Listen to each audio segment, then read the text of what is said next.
Bonjour. Nomination de 3 juges au Conseil constitutionnel. Badio Camara, l'autre problème d'informer Walf Quotidien dans sa livraison du jour. À la page 5 d'indiquer mon confrère Salif K. Macky éteint la polémique suite à la nomination de 3 nouveaux membres au Conseil constitutionnel. Le chef de l'État a mis hier un terme à la grosse polémique engendrée par l'empêchement définitif de 3 juges sur les 7 que compte le Conseil constitutionnel. Il a nommé 3 juges, mais celle de Badio Camara, considérée comme l'artisan de la condamnation de Karim et Khalifa Sall, risque de créer une autre polémique. Pour cause, en procédant ainsi, le chef de l'État, selon mon confrère toujours clôt le débat, il ôte par la même occasion le verbe de la bouche de l'opposition qui a fini de faire du blocage du Conseil constitutionnel son cheval de bataille. Macky Sall cède néanmoins face aux critiques des universitaires, de la société civile et de celles même de l'opposition. En effet, cette juridiction restreinte à 4 membres, les 3 ayant un empêchement définitif, avait été fortement critiquée après avoir débouté l'opposition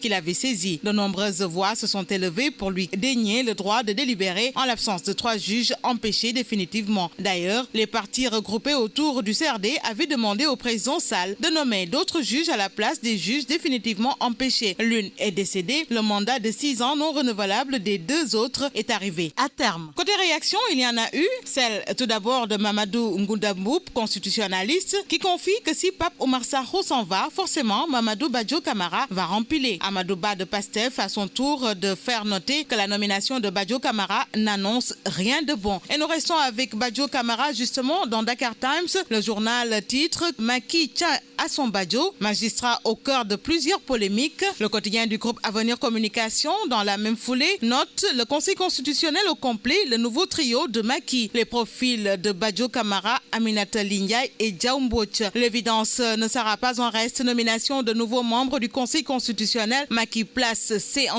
magistrats. Réumi Quotidien, sur un registre tout autre, parle de la lutte contre la Covid-19 et la vaccination. Macky qui change de stratégie de communication. Le journal annote l'égoïsme des grandes puissances, un allié du Covid. 14 décès enregistrés hier. Macky secoue Diouf Sarr et compagnie. C'est le titre du quotidien LAS de ce matin par rapport à sa visite inopinée dans les CTE. Nous attendons des milliers, voire 1 à 2 millions de vaccins en août. J'invite la population à aller se faire vacciner, à réduire les déplacements. L'université Cheikh Anta Diop ferme ses portes à partir de samedi. Nous risquons d'être submergés, dixit le chef de l'État dans le mandat. Tour d'horizon de Macky Sall dans les CTE parlant. J'invite les populations à se faire vacciner, revient le chef de l'État dans Le Soleil. Après sa visite dans les hôpitaux, retenez que 500 000 doses sont déjà disponibles et 2 millions attendues en août. De mars à juillet, plus de 130 milliards de francs CFA ont été réservés à la riposte sanitaire. Les derniers avertissements du président, une interrogation de mes confrères de Vox Populi par rapport à la visite surprise dans les CTE, nouvel appel au respect des gestes barrières. En tout cas, Diouf Sarr enfonce le clou en ces termes. L'augmentation des cas va plus vite que nos capacités litières dans les CTE. Médecins après 1300 morts, c'est le titre de critique ce matin par rapport à la visite du chef de l'État Macky Sall qui sort du coma politique, dixit mes confrères. En chef de guerre, comme lors de ses tournées économiques, Macky Sall a mis les pieds dans les CTE pour constater de visu que la situation frôle le chaos avec des hôpitaux remplis à ras bord. Après la polémique sur les rassemblements consécutifs à la réception des investissements de l'État, maquillé d'une fine dose politique, le président de la République largue son agenda politique pour se pencher sur la seule urgence qui vaille sortir le pays de l'emprise du virus. En tout cas, il s'agira de se vacciner ou Barça, que pour dire se vacciner ou la tombe.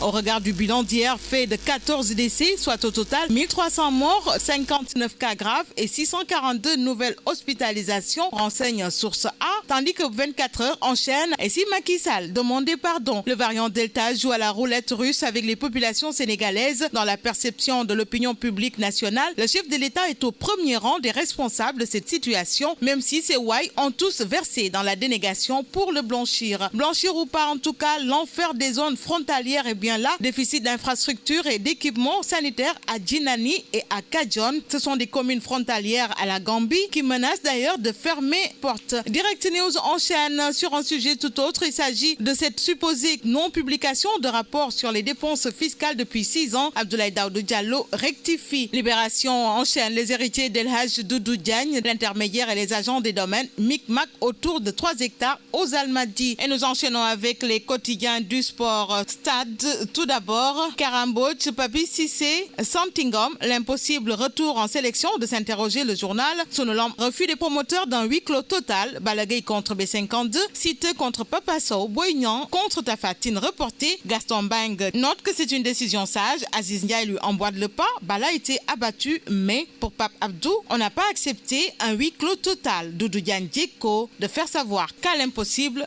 nul n'est tenu. Bonne lecture à tous.